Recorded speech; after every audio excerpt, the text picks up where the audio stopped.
Tigrai was one of the millions to be displaced from Western Tigray at the outset of the war in 2020. Her and her husband, Desta, were displaced from Setit Humura. Their friends tell us Tsaga owned a cafeteria and had stable income until the start of the war in November that forced her and her husband to abandon their home. Months after they arrived, Tsaga learned she was pregnant. She would carry her child to term, but would die 40 days later because owing to lack of food and medication. Tsaga told me she left all her belongings in Humara when they left. I told her the same had happened to us when we left Zalambasa. She told me she had a stable life in Humara, but here we have nothing to eat. There is nothing to eat. Tsaga starved to death.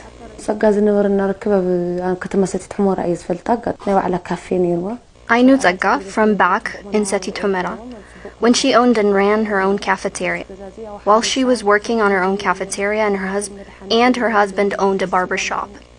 They had a stable life and income. She gave birth here, she lost a lot of blood, and there wasn't much food or medication. We were able to collect food from neighbors and keep her alive for 40 days, but then she passed away. Tsaga's husband says it's been difficult to care for his daughter since Tsaga's passing and is having difficulty caring for his daughter as the humanitarian assistance remains limited. We had a good life, and now we have nothing. What more can I say about this? She lived her daughter.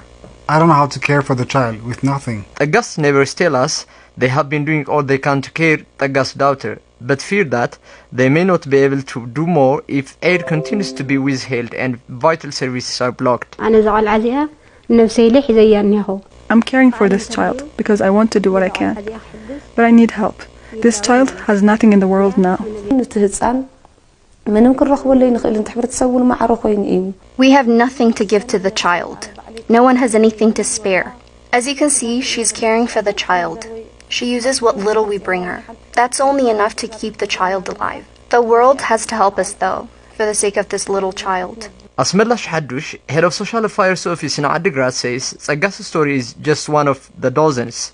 He says there are more than 64,000 IDPs in Adigrat, many of whom have received little or no aid since the start of the siege in June of 2021. We have 4 IDP centers in Adigrat, sheltering 64,645 internal displaced persons. Most are from Western Tigray. The amount of aid that is needed and the amount that is reaching Tigray is unmatched. The humanitarian crisis is beyond our capacity.